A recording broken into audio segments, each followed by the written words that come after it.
ప్రభువైన యేసుక్రీస్తు నామములో మీ అందరికీ నా నిండు వందనాలు తెలుపుతున్నాను.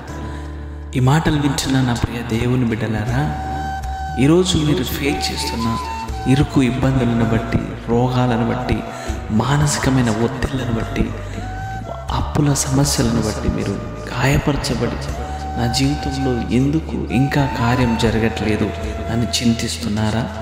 మనం దేవుని వాక్యాన్ని చూసినట్లయితే లూకా సువార్త 8వ అధ్యాయము 30-31 వచనములో ఇలా ఉంది.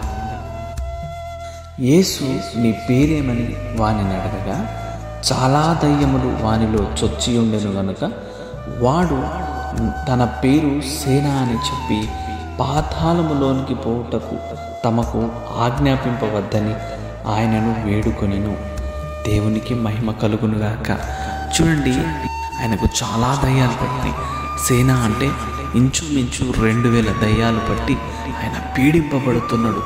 ఆయనకు నివాసము లేదు, సమాధులలో ఉంటూ ఒక తల్లి లేదు, తండ్రి లేడు చూసుకోవడానికి. అలాంటి భయంకరమైన ప్లేస్లో తనకు తాను గాయపరుచుకుంటూ ఒక వేదనకరమైన ప్లేస్లో ఉంటూ బాధను అనుభవిస్తూ ఉన్నాడు. ఆయనకు అసలు ఏం చేస్తున్నాడో కూడా తెలియని పరిస్థితి. ఆ భయంకరమైన ప్లేస్లో ఉన్న వ్యక్తి దగ్గరికి యేసయ్య వెతుక్కుంటూ వెళ్ళాడండి. యేసయ్యను ఆ వ్యక్తి కానీ ఆయన కుటుంబీకులు కానీ పిలవలేదు. మా దగ్గరికి రా, మా వాణ్ణి బాగు చేయి అని ఎవ్వరూ పిలవలేదండి. యేసయ్య తనను వెతుక్కుంటూ వెళ్ళాడు. చూసారా, పిలవని వాని యొద్దకు వెతుక్కుంటూ వెళ్ళిన దేవుడు. రోజు ప్రార్థిస్తున్నావు, నీ ప్రాబ్లమ్స్ని బట్టి, నువ్వు ఫేస్ చేస్తున్న ఆ మానసికమైన ఒత్తిళ్లను బట్టి నువ్వు దేవుణ్ణి అడుగుతున్నావు. పిలిచిన నీ యొద్దకు రాడా?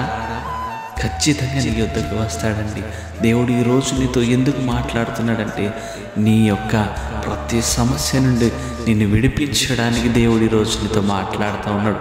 నీతోనే మాట్లాడుతూ ఉన్నాడు. నీ దుఃఖ దినములు ఇక సమాప్తము కాబోతున్నాయి. దేవునికి మహిమ కలుగునుగాక.